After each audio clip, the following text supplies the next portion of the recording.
दानं नमो सिद्धाणं नमो आयर्याणं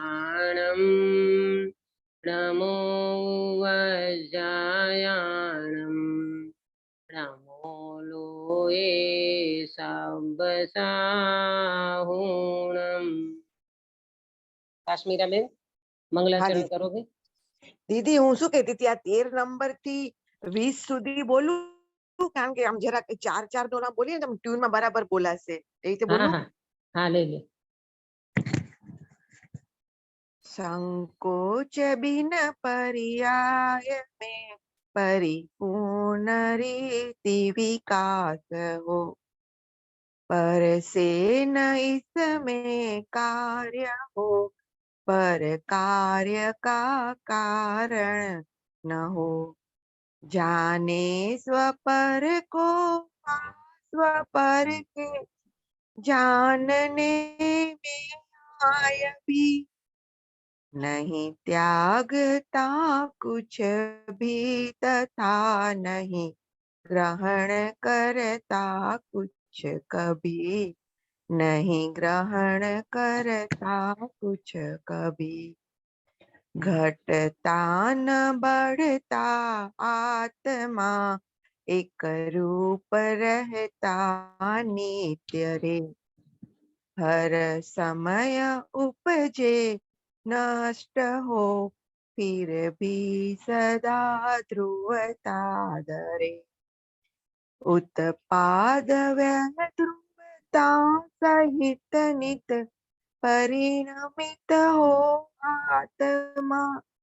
स्पर्श रस वर्णादि बिन रहता अरूपी आत्मा, रहता अरूपी आत्मा। बहुत सुंदर मंगलाचरण आपने किया। हमारी सुबह मंगल प्रभात की मंगल बेला में 47 शक्तियों का स्वाध्याय हम कर रहे हैं और उसमें एक शक्ति का जब अपन वर्णन सुनते हैं, आचार्यों ने वन जंगल में रह करके कैसे उन्होंने अपने अंदर की अस्थि की मस्ती में रहे होंगे और अनुभव की कैसी उन्होंने अंदर में वर्षा हुई होगी अपने अंदर में। जैसे यहाँ बाहर में बारिश होती है तो कितनी ठंडक हो जाती है, लोगों को कितना अच्छा लगता है ना, और एकदम हरियाली छा जाती है और सारा वातावरण एकदम सुगंधित हो जाता है। इसी तरह वन जंगल में बैठे हुए आचार्य भगवान तीन कसाई चौकड़ी के अभाव वाली वीतरागता में अपने स्वभाव में आनंद की लहरें चलती होगी और उन आनंद की लहरों का वेदन करते हुए, अनुभव करते हुए वो आचार्य भगवान का उपयोग इसमें से जब बाहर आया होगा, तब वो आचार्य भगवान 6वें गुण स्थान में ये आत्म वैभव जो हमको दिया है, आत्म वैभव में 47 शक्तियां, ये तो अपन 47 शक्ति तो केवल नाम से लेते हैं और 47 का आंक बताया, वरना आत्मा में तो अनंत शक्तियां हैं और उन अनंत शक्तियों का वेदन एक समय में आचार्य भगवान करते हैं। ऐसे आचार्य भगवान जिनका अनंत उपकार है हमारे ऊपर, जिन्होंने हमको अपने वैभव का भान कराया कि हे जीव राजा, तू वास्तव में चेतन तत्व है, तू चैतन्य से लबालब भरा है, तेरे अंदर में अनंत गुण शक्तियों का पिंड पड़ा है, तू कहाँ दर दर की ठोकरें खाता है, तू क्यों पुद्गल की ओर दृष्टि करता है, तेरे में क्या कमी है जो तू पर की ओर दृष्टि करे, और तू ऐसा परिपूर्ण चैतन्य तत्व है कि तुझे बाहर झांकने की जरूरत भी नहीं है। ऐसा ये भगवान आत्मा, थोड़ा आप इसका विचार करोगे, चिंतन करोगे तो ऐसा महसूस होगा। भले आपको ये लगता होगा कि दीदी ये आंखों से तो दिखाई नहीं देता, जैसे हमको रूपी पदार्थ आंखों से दिखाई देता है, इसी तरह ये चैतन्य भगवान आंखों से नहीं दिखाई देता। तो प्रभु, इसको देखने के लिए आपके पास और एक चक्षु है, जिसका नाम क्या है काश्मीरा बेन? दीदी ज्ञान चक्षु। ज्ञान चक्षु, बहुत बढ़िया। ये ज्ञान चक्षु के माध्यम से हम ज्ञायक भगवान को देख सकते हैं, जान सकते हैं, अनुभव कर सकते हैं। ऐसी ज्ञान चक्षु हमारे पास है, वर्तमान में उपलब्ध है, अवेलेबल है। तो इस ज्ञान चक्षु का प्रयोग करेंगे तो ज्ञायक भगवान दिखाई देगा। कहते हैं ना, चर्म चक्षु से जगत दिखाई देता है और ज्ञान चक्षु से ज्ञायक दिखाई देता है। क्या बोला जागृति बेन? ज्ञान चक्षु से भगवान, ज्ञान चक्षु से, हाँ, ज्ञान चक्षु से आत्मा दिखाई देता आत्मा है, दिखाई देती है, ज्ञायक और दिखाई देता है। और चर्म चक्षु से, ये जो बाहर की आंखें हैं ना, उससे जगत दिखाई देता है, उद्गल दिखाई देता है। तो हमें किसको देखना है? हमें जगत को नहीं देखना है। जगत को देखते देखते तो अनंत काल निकल गया। अरे अंदर में बैठा हुआ जगतपति त्रिलोकीनाथ भगवान परिपूर्ण चैतन्य तत्व, ऐसे लबालब सुख शांति आनंद का भंडार, ऐसे भगवान आत्मा को देखने के लिए आचार्य देव कहते हैं हम आपको ये 47 शक्तियां बताते हैं। ये तो हम क्रम से एक एक शक्ति का वर्णन शब्दों में करते हैं। आचार्य देव कहते हैं अरे हमारे अनुभव में जो शक्तियां उछल रही है, ये शक्तियां ऐसी उछल रही है कि उन शक्तियों में हम ऐसे तराबोर हो गए हैं, ऐसे सराबोर हो गए हैं कि हमको बाहर आने का मन तक नहीं करता। मालूम, 6वें 7वें गुणस्थान वर्ती जो भावलिंगी संत है ना, वो 7वें में से 6वें में आते हैं, तब उनको कैसा महसूस होता है? 6वें में आना पड़ता है, 6वें में आते हैं तो उनको कैसा महसूस होता है? किसी को पता है सभा में से कौन सा शब्द यूज किया है? अग्नि, अग्नि में जैसे जल रहे हो हाँ, ऐसा लगता भट्ठी जैसा लगता है, भट्ठी जैसा। कोई है। व्यक्ति भट्ठी में पड़ा हो तो उसको कैसी गर्मी महसूस होती है, वो भट्ठी में कैसा उनको फील होता है। इसी तरह आचार्य भगवान कहते हैं हमको भट्ठी जैसा लगता है 6वें में आने का। ये तो हमारा और आपका महापुण्य का उदय है, भाग्य का उदय है हमारा। तो आज हमको ये आचार्य भगवान ने जो अनुभव किया शक्तियों का, ये हमको आज सुनने मिल रहा है, हमको अवलोकन करने मिल रहा है, चिंतन मनन करने मिल रहा है। ये हमारा भाग्य समझो। आचार्य कहते हैं हमको 6वें में आना भट्ठी जैसा लगता है, और अपने को एसी में से बाहर आना भट्ठी जैसा लगे। ऐसा लगता है इतनी गर्मी पड़ रही है, एसी में से बाहर आओ तो अच्छा नहीं लगता। आचार्य देव कहते हैं अंदर में से बाहर आना अच्छा नहीं लगता। एक बात सुनना, अज्ञानी को अंदर अच्छा नहीं लगता और ज्ञानी को बाहर अच्छा नहीं लगता। अज्ञानी अंदर में जा नहीं सकता और ज्ञानी अंदर में से बाहर आ नहीं सकते।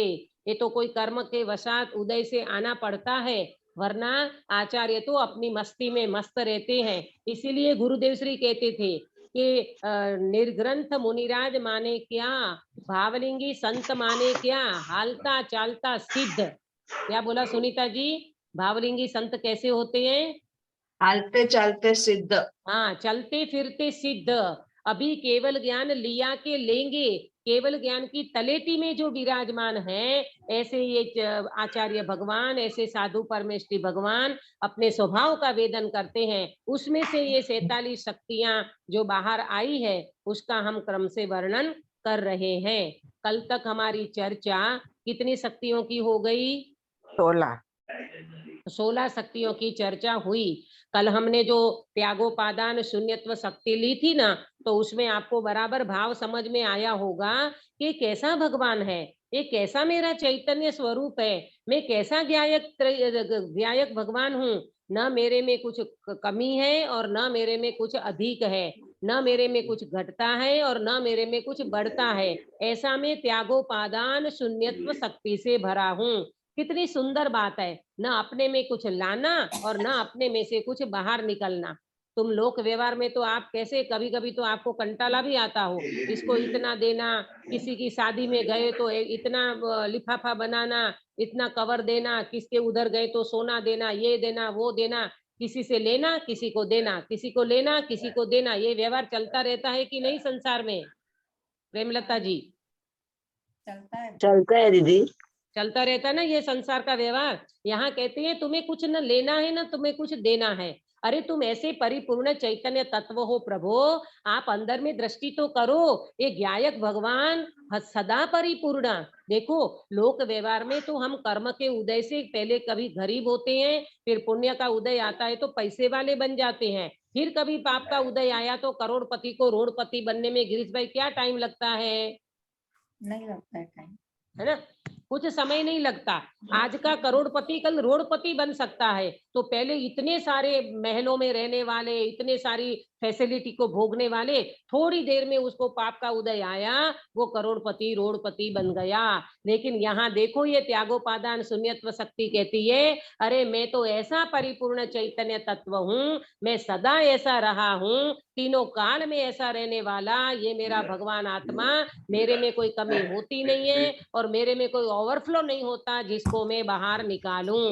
नियम सार जी की एक गाथा आपको याद आती होगी, निज भाव ने छोड़े नहीं, पर भाव कहीं पण नवग्रहे, जाने जुए जे सर्व ते हूँ, एम ज्ञानी चिंतवे। क्या कहा? निज भाव को छोड़े नहीं, पर भाव कहीं पण नवग्रहे।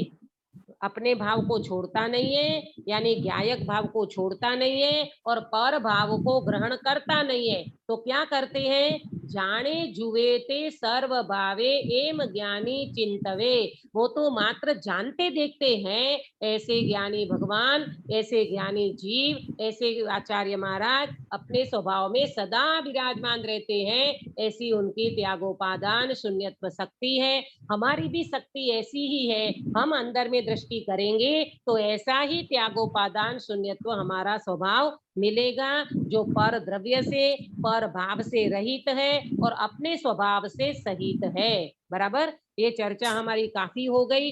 आज हम चर्चा करेंगे 17वां नंबर की शक्ति, 17 नंबर की शक्ति है, जिसका नाम है अगुरु लघुत्व शक्ति। आज की शक्ति का क्या नाम है? अगुरु अगुरु लघुत्व शक्ति। हाँ हाँ, पहले अपन परिभाषा नोट करेंगे। ये अगुरु लघुत्व शक्ति की परिभाषा क्या है? षटस्थान पतित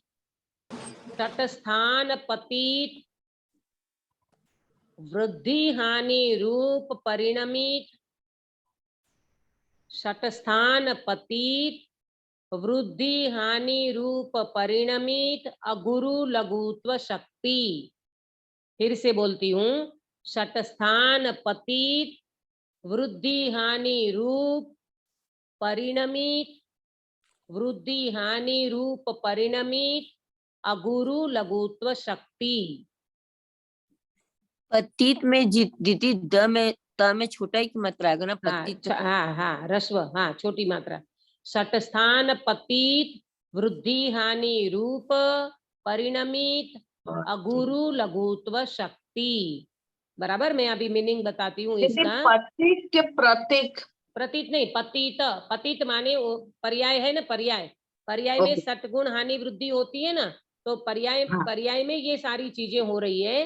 तो सटस्थान पतित, सट स्थानों से युक्त, सट स्थानों का आश्रय लिए हुए ये जो पर्याय है, जिसमें वृद्धि हानि होती है, वृद्धि हानि से जो पर्याय परिणमित है, उसको अगुरु लघुत्व शक्ति कहते हैं।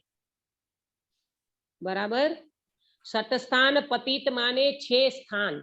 मैंने आपको चार्ट भेजा है अपने ग्रुप में, वो आप निकालोगे तो उससे आपको ये सारी बातें समझ में आएगी। परिभाषा पहले समझो। सटस्थान पतित माने 6 स्थान, 6 स्थान है ना। 6 स्थान से पतित यानी 6 स्थान से युक्त पर्याय में वृद्धि हानि भी होती है और वृद्धि भी होती है। ऐसी वृद्धि हानि से जो परिणमित है, ऐसी अगुरु लघुत्व शक्ति है। देखो, ये शक्ति पर्याय में है। अभी ये शक्ति पर्याय में है। वैसे शक्ति तो स्वभाव की है, परंतु ये एक शक्ति की जो बात है वो पर्याय में ये शक्ति आचार्य देव ने व्यक्त की है। मैं आपको पहले से बता देती हूँ कि ये जो अगुरु लघुत्व शक्ति है, इस पे गुरुदेव श्री ने भी ज्यादा विस्तार नहीं किया है। गुरुदेव श्री स्पष्ट शब्दों में बोले हैं कि ये शक्ति केवल ज्ञान गम्य है, इतनी सूक्ष्म और जटिल है, थोड़ी कठिन है, इसको ज्यादा छद्मस्त जीव पकड़ नहीं सकते, वो केवल ज्ञान गम्य है। फिर भी अपन थोड़ी बहुत इस शक्ति की चर्चा करेंगे। बराबर। देखो, अब आगे बढ़ेंगे, पहले आपको ये परिभाषा समझ में आई। षट स्थान पतित माने 6 स्थान से युक्त, 6 स्थान का आश्रय करने वाली ये वृद्धि हानि जिसमें होती है, 6 गुना वृद्धि होगी और 6 गुना उसमें 6 प्रकार से हानि होगी। ऐसे ये षट स्थान बनते हैं, 6 स्थान हानि वृद्धि, 6 स्थान वृद्धि, 6 स्थान हानि। इस प्रकार से वृद्धि हानि रूप ये पर्याय में बनता है, परिणमित होती है। ऐसी ये अगुरु लघुत्व शक्ति है। पहले अपन अब दूसरा बिंदु जो अपन लेते हैं, आपको पता होगा, मैं आपसे पूछना चाहती हूँ, ये अगुरु लघु की बात कितनी जगह पे अगुरु लघु शब्द आता है? अगुरु लघु का उपयोग कहाँ कहाँ किया गया है? सुधा बेन बताएं आपको। वो विशेष वो है ना, 6 अस्तित्व वस्तुत्व, वो इसमें गुण भी है, अगुरु सामान्य गुण, सामान्य आत्मा के सामान्य गुण में हाँ, 6 जो सामान्य गुण में आता है, हाँ, आत्मा के सामान्य गुण में। हाँ, एक तो आत्मा के सामान्य गुण में अगुरु लघुत्व गुण आता है, और अगुरु लघु की चर्चा कहाँ आती है? मुनिराज के नहीं, अशरीरी सिद्ध भगवान, इसमें आता है कुछ? सिद्ध भगवान में, हाँ। हाँ, सिद्ध भगवान में क्या लेना? देखो सुनो, मैं आपको नोट कराती हूँ। पहला अगुरु लघु एक सामान्य गुण है, सामान्य गुण में अगुरु लघु की चर्चा है। सामान्य गुण में अगुरु लघुत्व एक सामान्य गुण है ना, 6 सामान्य गुण हमने जो चर्चा की थी जैन सिद्धांत प्रवेशिका में, तो हाँ। अगुरु लघुत्व एक सामान्य गुण है। तो अगुरु लघुत्व सामान्य गुण में क्या परिभाषा बताइए वहां पर, किसको याद है? अक्षा, अंकित बेटा। जिस शक्ति के कारण द्रव्य द्रव्य रूप में कायम रहता है। हाँ, बहुत बढ़िया, बहुत एक बढ़िया द्रव्य दूसरे प्रेमलता द्रव्य जी। रूप नहीं होता, देखो अपन एक गुण पढ़ चुके दूसरे हैं ना। गुण रूप नहीं होता। हाँ जी। हाँ, बहुत और बढ़िया। एक गुण मतलब अनंत गुण बिखर कर अलग नहीं होते। हाँ, देख के बोला कि 3 प्रकार से बताया, देख के बोला कि ऐसे बोला? बिना देखे बोला दीदी, अरे वाह, बिना देखे, अभी गजब, थोड़ा पढ़ रही थी उसको ना। बहुत बढ़िया, बहुत बढ़िया। इसीलिए तो कहते हैं ये स्वाध्याय का फल है। आपने कुछ भी पढ़ा होगा तो आपकी मेमोरी में वो चीज रह जाती है। ये याद शक्ति जिसको स्मृति कहते हैं अपन, ये स्मृति तटल पे ये चीजें ऐसी रह जाती है कि अच्छा, हाँ, ये सामान्य गुण में एक अगुरु लघु गुण आया था और हमने वहां पर ये पढ़ा था। क्या पढ़ा था? अगुरु लघुत्व गुण किसे कहते हैं? जिस शक्ति के कारण एक द्रव्य दूसरे द्रव्य रूप नहीं होता, एक गुण दूसरे गुण रूप नहीं होता, और आत्मा में रहने वाले जो अनंत गुण हैं वो बिखर करके अलग अलग नहीं हो जाते। इसको क्या कहते हैं सुनीता जी? अगुरु लघुत्व। अगुरु लघुत्व शक्ति, अगुरु लघुत्व गुण कहते हैं। गुण कहते हैं। हाँ, है ना, ये सामान्य गुण की चर्चा हुई, बराबर। वो चर्चा यहाँ पर नहीं है, यहाँ पर अगुरु लघुत्व शक्ति की चर्चा है। आया समझ में? वो सामान्य गुण की चर्चा है, ये अगुरु लघुत्व शक्ति की चर्चा है। और एक चर्चा और एक अगुरु लघुत्व जो बात आती है वो सिद्ध भगवान में आती है। सिद्ध भगवान में सुनना ध्यान से, सिद्ध भगवान गोत्र कर्म का अभाव करते हैं, तब उनको अगुरु लघुत्व गुण प्रकट होता है। क्या बोला जागृति बेन? ये तो सिद्ध भगवान तो होने की केवल ज्ञान की अवस्था में करेंगे ना। नहीं नहीं, केवल ज्ञान में तो घाती कर्मों का क्षय होगा प्रेमलता जी। केवल ज्ञान में तो घाती नहीं, कर्म का उसके क्षय बाद सिद्ध होगा। बनते पहले। ज्ञानावरणीय, दर्शनावरणीय, मोहनीय और अंतराय, ये तो गोत्र कर्म का अभाव जब करते हैं सिद्ध भगवान, तब उनको अगुरु लघुत्व गुण प्रकट होता है। आता है ना, अशरीरी सिद्ध भगवान आदर्श तुम्ही मेरे, उसमें अगुरु लघु, सूक्ष्मत्व, अबाध्यत्व, ऐसे सारे 8 गुण आते हैं। जिसके 8 कर्म के अभाव में 8 गुण प्रकट हो जाते हैं, उसमें गोत्र कर्म के अभाव में अगुरु लघुत्व गुण प्रकट होता है। तो वहां सिद्ध भगवान की दशा में ये अगुरु लघुत्व की चर्चा आई है, बराबर।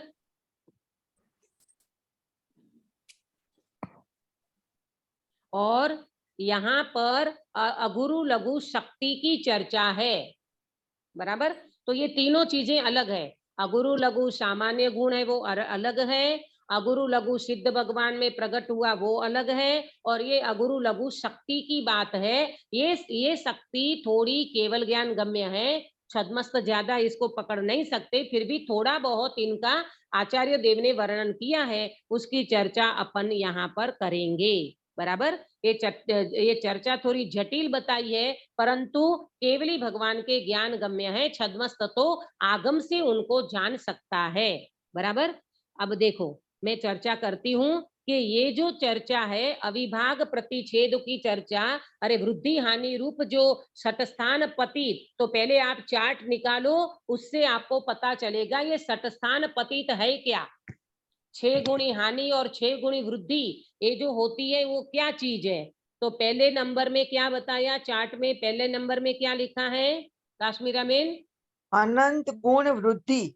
हाँ, अनंत गुण वृद्धि, अनंत गुण वृद्धि। और दूसरे नंबर में बताया असंख्यात भाग वृद्धि, तीसरे नंबर में बताया संख्यात गुण वृद्धि, सॉरी ये तीनों में गुण लेना है, अनंत गुण वृद्धि, असंख्यात गुण वृद्धि और संख्यात गुण वृद्धि। बताओ ये मालूम, मैं आपको ये बताना चाहती हूँ कि ये जो मैंने 6 और 6 12 जो आपको लिख करके भेजा है ना, तो अनंत गुण वृद्धि होती है, असंख्यात गुण वृद्धि होती है और संख्यात गुण वृद्धि होती है। फिर भाग लेना, संख्यात भाग वृद्धि, असंख्यात भाग वृद्धि और अनंत भाग वृद्धि, ये सब वृद्धि हुई। माने ये वृद्धि की 6 बातें बताई। अब 6 बातें हानि की बताएंगे। बोलो सुनीता जी, हानि की 6 बातें कौन सी लिखी है। अनंत भाग हानि, असंख्यात भाग हानि, संख्यात भाग हानि, संख्यात गुण हानि, असंख्यात गुण हानि और अनंत हानि। गुण हानि, अनंत गुण हानि, बराबर। तो 6 प्रकार से वृद्धि होती है और 6 प्रकार से हानि होती है, परंतु आप ये बात नोट करना कि ये 12 प्रकार जो है वृद्धि और हानि का, 6 वृद्धि का और 6 हानि का, वो एक समय की पर्याय में एक समय में होती है। बोलो क्या बोला प्रेमलता जी का किरण में, जो 6 वृद्धि और 6 जो हानि होती है वो एक समय में ही होती है। हाँ, एक समय की पर्याय में और एक समय में, एक समय की पर्याय में एक समय में 6 गुणी हानि और 6 गुणी वृद्धि होती है। बताओ जब हमको पर्याय पकड़ में नहीं आती तो ये हानि वृद्धि हमें पकड़ में कैसे आएगी। तो मालूम, इसके लिए एक स्थूल दृष्टांत देते हैं विद्वान पंडित लोग कि जैसे समुद्र में भरती आती है ना, समुद्र में भरती आती है, फिर समुद्र में ओट आती है।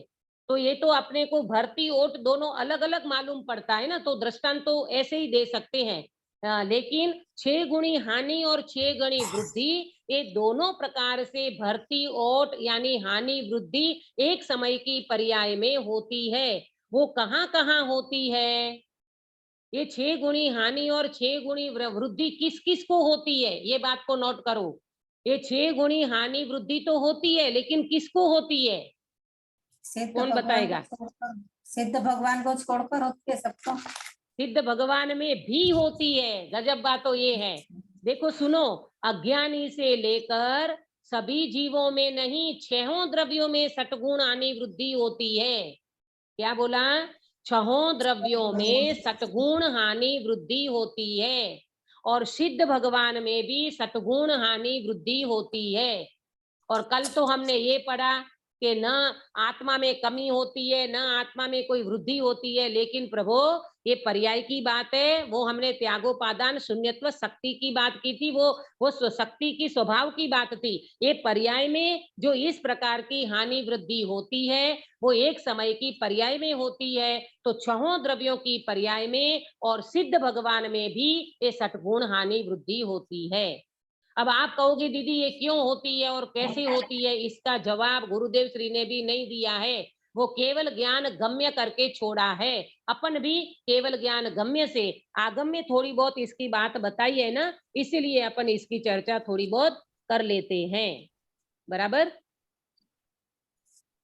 6 द्रव्यों में दीदी कि 6 सामान्य गुणों में, क्या बोला आपने? नहीं, 6 द्रव्यों में। 6 सामान्य छह गुण द्रव्य। की बात नहीं है, अच्छा, द्रव्य 6 द्रव्य। हैं।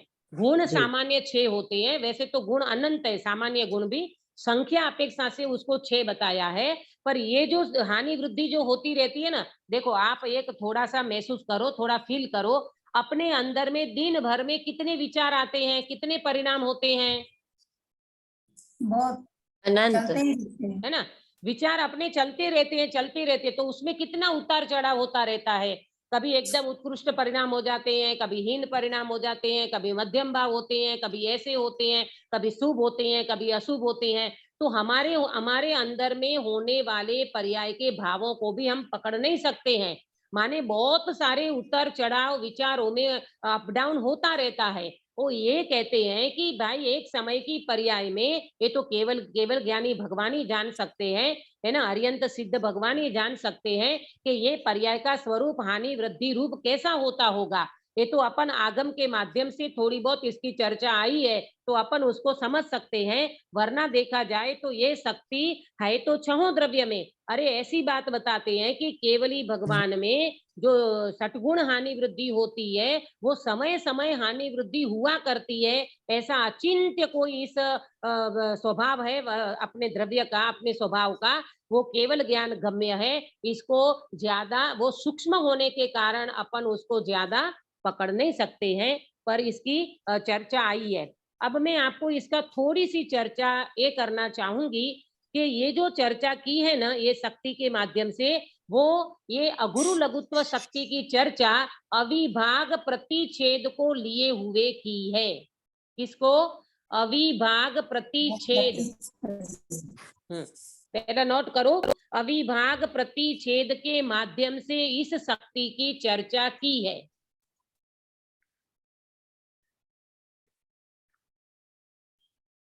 बराबर। दीदी हाँ, अभी अविभाग, जी जिसका दूसरा भाग नहीं हो सके उसको कहते हैं अविभाग। अविभागी प्रतिच्छेद के माध्यम से इस शक्ति की चर्चा की है। बराबर।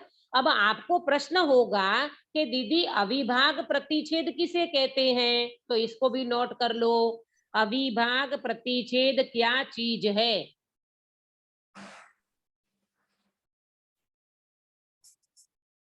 आंसर, अविभाग प्रतिच्छेद क्या चीज है, इसका आंसर शक्ति के अंश को अविभागी प्रतिच्छेद कहते हैं। क्या बोला किरण बेन? क्या शक्ति के अंश भाग को? नहीं, शक्ति अंश के को। अंश को अविभागी प्रतिच्छेद कहते हैं। शक्ति के अंश को अविभागी प्रतिच्छेद कहते हैं। हाँ, अब देखो, ये अविभागी प्रतिच्छेद को अपन, आपने सुना है द्रव्य का सबसे छोटा यूनिट क्या होता है, क्षेत्र का सबसे छोटा यूनिट क्या होता है, काल का सबसे छोटा यूनिट क्या है, और भाव का सबसे छोटा यूनिट क्या है? सभा में से कौन बताएगा? गिरीश भाई। काल का तो कालाणु है दीदी। बहुत बढ़िया, काल का कालाणु है, आप ये कहते हो। कालाणु तो वो द्रव्य निश्चय उसमें जाएगा। हाँ, द्रव्य में उद्गम का परमाणु होता है। द्रव्य का सबसे छोटा यूनिट परमाणु, ये बात बिल्कुल आपने सही कही, है ना। 4 चीज है, द्रव्य, क्षेत्र, काल और भाव। द्रव्य का सबसे छोटा यूनिट है, द्रव्य का सबसे छोटा यूनिट परमाणु। बराबर। फिर क्षेत्र का सबसे छोटा यूनिट, काश्मीरा बेन? दीदी नहीं पता। नहीं पता, नोट करो। क्षेत्र का, अरे क्षेत्र का सबसे छोटा यूनिट प्रदेश। प्रदेश, अपन प्रदेश से नापते ना, हाँ धर्मास्तिकाय के इतने प्रदेश, अधर्मास्तिकाय के, लोकाकाश के, सबके जो प्रदेश का अपन नोट करते ना, वो प्रदेश उसका सबसे क्षेत्र का छोटा यूनिट है। फिर काल का सबसे छोटा यूनिट समय, हाँ क्योंकि कालाणु तो खुद द्रव्य है। कालाणु तो खुद द्रव्य है, कालाणु को द्रव्य कहा है, अपने को तो काल का सबसे छोटा यूनिट, तो इसको कहेंगे समय। बराबर, सबसे छोटा होता है समय। और भाव का सबसे छोटा यूनिट है अविभागी प्रतिच्छेद। क्या बोला? अविभावी प्रतिच्छेद। हाँ, अविभागी प्रतिच्छेद ये भाव का सबसे छोटा यूनिट है।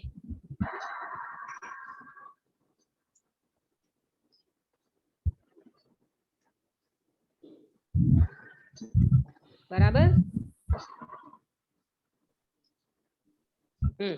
अब आप एक बात नोट करना, जो मैंने समझा है, गुरुदेव श्री ने कहा है, उतनी बातें अपन समझ लेते हैं।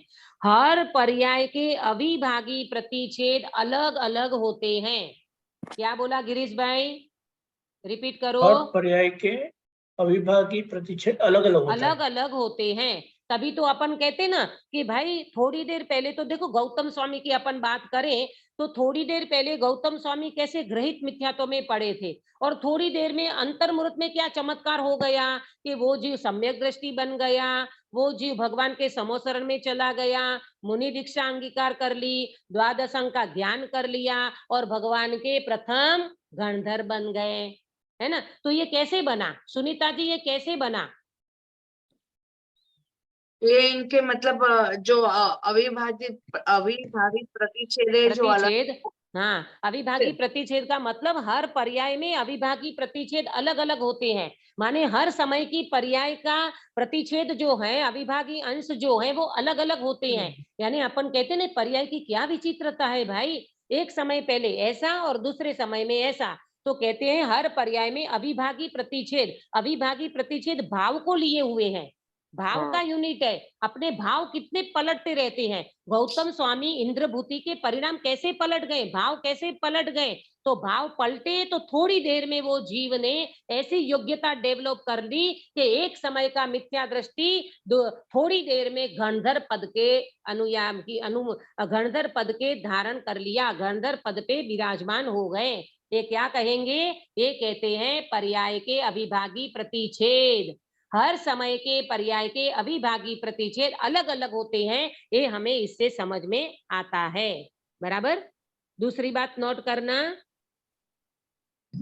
कि हर पर्याय में, सुनो, हर पर्याय में षटगुण हानि वृद्धि नहीं होती, तो एक पर्याय दूसरी पर्याय से भिन्न नहीं होती। क्या कहा जागृति बेन? फिर से बोलती हूँ, षटगुण हानि वृद्धि अगर नहीं होती तो एक पर्याय दूसरी पर्याय से भिन्न नहीं होती।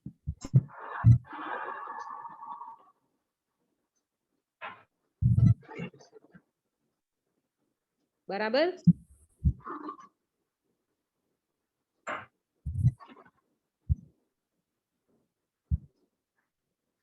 षटगुण हानि वृद्धि नहीं होती तो एक पर्याय दूसरी पर्याय से भिन्न नहीं होती। यानी एक एक समय की पर्याय में षटगुण हानि वृद्धि होती रहती है, हमें भले पकड़ में नहीं आती, परंतु बहुत स्थूलता से देखो। ऐसे सुमत भाई साहब इसका दृष्टांत देते हैं, आदरणीय सुमत भाई साहब जो हैं अपने, वो ऐसे दृष्टांत देते हैं कि दूध होता है ना, दूध 2 लीटर दूध होता है भगोनी में, टोप में, और दूध को आपने गैस पे उबाल करने के लिए रख दिया। दूध आता है तो अपन गर्म करते हैं ना, तो उनको आपने टोप में भगोनी में रख के गैस पे रख दिया। तो और आप किसी काम में चले गए, तो दूध क्या हो गया? उफन गया। तो दूध उफनता है, दूध उफनता है, इसको कहेंगे वृद्धि। और जैसे ही आपने गैस बंद कर दिया तो वो दूध क्या होता है? उफन के बाद कम होता है, बैठ जाता है, कम हो बैठ जाता जाता है, उसका जो फेस होता है ना वो बैठ जाता है। तो इसी तरह से विद्वान लोग, पंडित लोग ऐसे दृष्टांत देते हैं, जो दूध उफना वो हो गई वृद्धि, और फिर दूध उफनने के बाद जो बैठ गया वो हो गई हानि। ये तो केवल एग्जाम्पल है समझाने के लिए। संजीव जी गोदा इसके लिए दृष्टांत देते थे, ऐसा दृष्टांत देते थे वो कि एक व्हाइट कलर की 2 गोली है, व्हाइट कलर की 2 गोली है, दोनों का टेबल पे रखी हुई है। दोनों का कलर सेम है, दोनों का शेप सेम है, दोनों की साइज सेम है, परंतु दोनों एक है 10 mg की 10 mg की और एक है 500 डिग्री 500 mg की। तो बताओ, दिखने में तो दोनों समान लगती है, कोई व्यक्ति कह नहीं सकता कि ये गोली और ये गोली में कोई अंतर होगा, परंतु अंतर किसमें है उसके गिरीश जो भाई?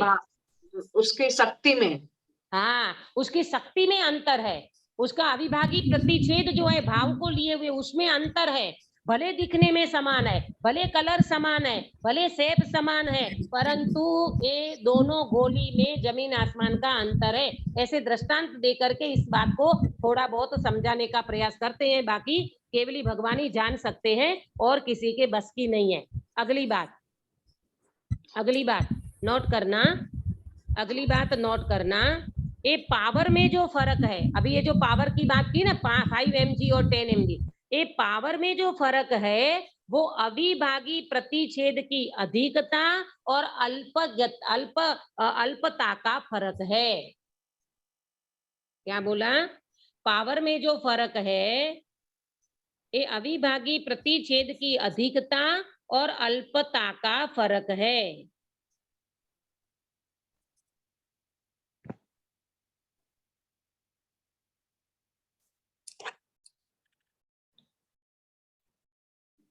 अविभागी प्रतिच्छेद की अधिकता और अल्पता।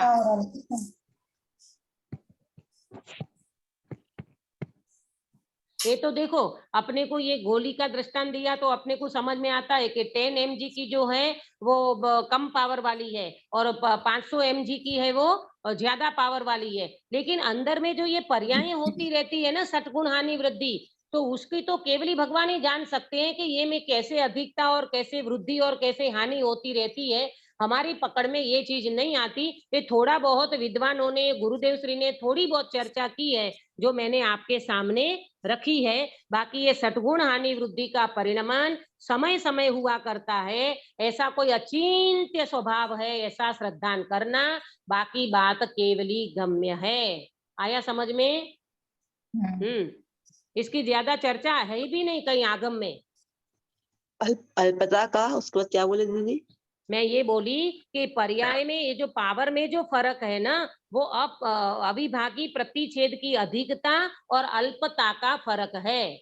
कोई पर्याय में हानि हो रही है तो अविभागी प्रतिच्छेद की अल्पता है, और कोई पर्याय में वृद्धि हो रही है तो अविभागी प्रतिच्छेद की अधिकता है। इसी तरह से ये चर्चा आई हुई है जो मैं आपके सामने रखी है। तो फिर दीदी हमें क्या करना? ये अगुरु लघुत्व शक्ति हमारे पल्ले नहीं पड़ रही है तो हम क्या करें? आप कुछ भी मत करो, आप भगवान पे विश्वास करो, आगम पे विश्वास करो, अपनी आत्मा का भी विश्वास करो कि मेरे में ऐसा कोई अचिंत्य स्वभाव पड़ा है जो अगुरु लघुत्व रूप में है, अगुरु लघुत्व शक्ति के रूप में है, इसका मुझे मात्र श्रद्धान करना है। और थोड़ी बहुत इसकी जो अविभागी प्रतिच्छेद माध्यम से जो चर्चा की है वो अपन थोड़ी बहुत समझी है, बाकी ये केवल ज्ञान गम्य विषय है, थोड़ा जटिल विषय है। अपने को देखो, गुरुदेव श्री मालूम इसके लिए क्या कहते थे गिरीश भाई?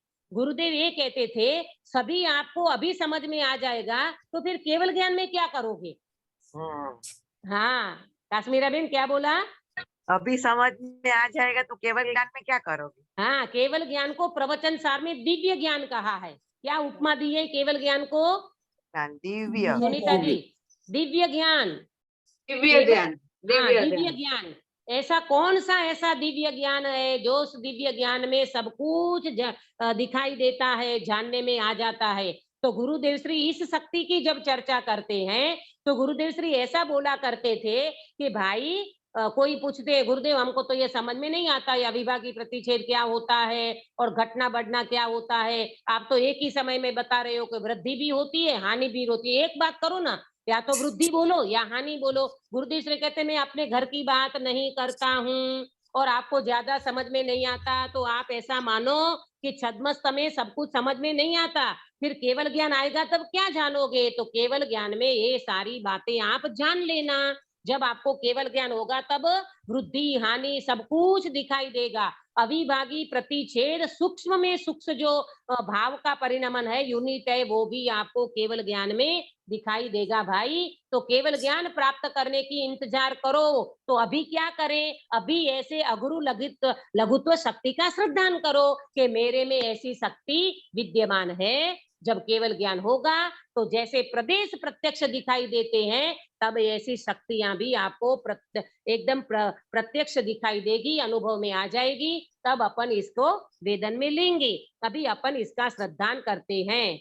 अब अपना समय तो होने आया है, परंतु उत्पाद ये 17 नंबर की शक्ति के बाद शक्ति आती है 18वें नंबर की। क्या नाम है इसका? 18वें नंबर की शक्ति उत्पाद व्यय ध्रुवयुक्त शक्ति। उत्पाद व्यय ध्रुवत्व शक्ति बहुत मजेदार शक्ति है। इसकी चर्चा थोड़ी डिटेल से करेंगे, अभी समय होने आया है। 18वीं शक्ति का नाम है उत्पाद व्यय ध्रुवत्व शक्ति। उत्पाद व्यय ध्रुवत्व शक्ति। तो ये 18वीं शक्ति की चर्चा अपन कल करेंगे। अभी तक हमारी 17 शक्ति चल चुकी, और ये 17 शक्ति में जो स्वरूप आया है, 16 शक्ति तो हमको बहुत अच्छी से समझ में आई है। अगुरु लघुत्व शक्ति का थोड़ा बहुत प्रयत्न हमने किया है। इसको आप समझना, इसको ऐसे समझना कि इसमें हर समय की पर्याय में सटगुण हानि वृद्धि होती रहती है, और ये सटगुण हानि वृद्धि हमारी पकड़ में नहीं आती। केवली भगवान उसको पकड़ सकते हैं। परंतु अविभाग प्रतिच्छेद के माध्यम से थोड़ी बहुत चर्चा ये अगुरु लघुत्व शक्ति की हमने की है, वो आपको थोड़ी बहुत समझ में आई होगी। और उत्पाद व ध्रुवत्व शक्ति की चर्चा ये अपन कल करेंगे। और 17 शक्ति, एक बार कोई एक व्यक्ति बोलेगा 17 शक्ति किसको आती है, कंठस्थ अगर कर ली हो तो बहुत बड़ा धन्यवाद, नहीं की हो तो एक बार देख के बोल सकते हैं। काश्मीरा बहन आपको कंठस्थ होगी शायद। हाँ दीदी है। हाँ बोलो। बोलू? पहली शक्ति, हाँ, पहली जीवत्व, बीजी चित्ती शक्ति, तीजी दर्शी शक्ति, चौथी ज्ञान शक्ति, पांचवी सुख शक्ति, छठी वीर्य शक्ति, सातवीं प्रभुत्व, आठवीं विभुत्व, नवमी सर्वदर्शित्व, 10वीं सर्वज्ञत्व, 11वीं स्वच्छत्व, 12वीं प्रकाश, 13वीं असंकुचित विकासता शक्ति, 14वीं परिणाम पारिणात्मक शक्ति, 15वीं नहीं एक रह गई ना, 13वीं नहीं अकार्य कारणत्व। हाँ दीदी, 13वीं असंकुचित विकासत्व शक्ति, 14वीं अकार्य कारणत्व शक्ति, 15वीं परिणाम पारिणामत्व शक्ति, 16वीं त्याग उपादान शून्यत्व शक्ति, 17वीं अगुरु लघुत्व शक्ति, 18वीं बहुत बढ़िया 18वीं उत्पाद व ध्रुवत्व शक्ति। बहुत बढ़िया, धन्यवाद आपको। ये देखो, अभी तो अपन कंठस्थ करते हैं तो भी अपने को ये लगता है कि अभी तो अपन कंठस्थ करने के लिए भी थोड़ा ये लगता है कि बाप रे ये 47 शक्तियां कैसे कंठस्थ करेंगे। लेकिन काश्मीरा बेन ने कर ली। आप लोग भी ये शक्तियों को कंठस्थ कर लेना, ताकि अपने को कभी ऐसे खाली बैठे हैं ना, तो अपने को एक शक्ति का आपको याद आया, और वो शक्ति का आपको चिंतन स्वरूप, उसका स्वरूप है, उसका चिंतन मनन के माध्यम से आप इसका आनंद ले सकते हो। ऐसी हमारे में एक शक्ति नहीं, 47 नहीं, अनंत शक्ति का एक गुण का गोदाम, शक्तियों का संग्रहालय अपने अंदर में भरा पड़ा है। इसका अपन आनंद लेंगे, और ले ही रहे हैं अपन। एक एक शक्ति को पढ़ते हुए कितना हमने मजा लिया, कितना आनंद लिया है इसका। वास्तव में देखा जाए तो ये तो शब्दों में आ नहीं सकता, कथन में आ नहीं सकता। ये तो अनुभव करे उस व्यक्ति को पता चले कि प्रभु ये वर्णातीत, शब्दातीत, वचनातीत वस्तु है, जिसको व्यक्ति मात्र अनुभव ही करे तो उसको आनंद आता है। ऐसी शक्तियां की चर्चा हमने आज अगुरु लघुत्व की चर्चा की है, और कल हम उत्पाद व ध्रुवत्व शक्ति की चर्चा करेंगे। किसकी चर्चा करेंगे गिरीश भाई? उत्पाद व ध्रुवत्व शक्ति। हाँ बोलो। एक प्रश्न है। हाँ? हमने अभी आपने समझाया कि अगुरु लघुत्व में वृद्धि हानि होती है सारे द्रव्यों को, माने आत्मा को, सिद्ध को। लेकिन आगे जब इसमें कथन है उसमें बताया कि घटता ना बढ़ता आत्मा, अभी वृद्धि हानि होती है और घटता ना बढ़ता, तो ऑपोजिट हो गया। हाँ, मेरे ख्याल से आप थोड़ा लेट आए होंगे शायद क्लास में। मैंने पहले स्टार्टिंग में ही कहा था कि त्यागोपादान शून्यत्व शक्ति में तो हम ये पढ़ करके आए हैं, घटता नहीं है और बढ़ता नहीं है, जिसमें कुछ कमी नहीं है और जिसमें से कुछ बाहर निकलना नहीं है, ऐसे बिना घटता और बिना बढ़ता ये भगवान आत्मा अपने स्वभाव में एज इट इज रहता है। आपका ये प्रश्न है, प्रश्न बिल्कुल ठीक है। तो यहाँ तो सतगुणी हानि वृद्धि बता रहे हैं। तो मैंने आपको पहले ही बताया कि ये 18वें नंबर की जो शक्ति है वो पर्याय को लिए हुए है। तो पर्याय में घटपना, पर्याय में बढ़ना घटना होता है। और त्यागोपादान शून्यत्व शक्ति की जो बात है वो द्रव्य की बात है। वो त्रिकाली ध्रुव भगवान आत्मा में जो शक्ति है उसकी बात है। और यहाँ पर ये जो बात है ना वो पर्याय की बात है। पर्याय में अगुरु लघुत्व शक्ति को शक्ति आत्मा की है, परंतु उनको चर्चा करिए पर्याय को लेकर के, इतना फर्क है। आया समझ में? अच्छा, हाँ, ये एक 18वीं शक्ति की जो चर्चा है ना वो पर्याय को लेकर के चर्चा है। संजीव जी गोधा ने भी इसका प्रवचन आप सुनना, उन्होंने भी कही है ये बात कि ये पर्याय की चर्चा है और पर्याय में सटगुण हानि वृद्धि होती रहती है। और त्यागोपादान शून्यत्व शक्ति में मेरा भगवान आत्मा वो द्रव्य की बात है, उसमें न कुछ घटता है और न कुछ बढ़ता है। कॉमनली अपन विचार करें तो अपने को समझ में आता है कि जो भी घटना बढ़ना वो पर्याय में होता है, द्रव्य तो एज इट इज रहता है, जिसकी चर्चा खुल करके कल वाली शक्ति में आएगी। उत्पाद व्यय ध्रुवत्व शक्ति, इसमें बहुत डिटेल से चर्चा अपन करेंगे तो आपको और भी ज्यादा समझ में आ जाएगा। ठीक है? अच्छा। निज निधि निज में बताई यह अनंत उपकार है, इसके लिए जिन वाणी माँ को वंदना शतवार है, वंदना शतवार है। सुनीता जी काय उत्सर्ग कराइए।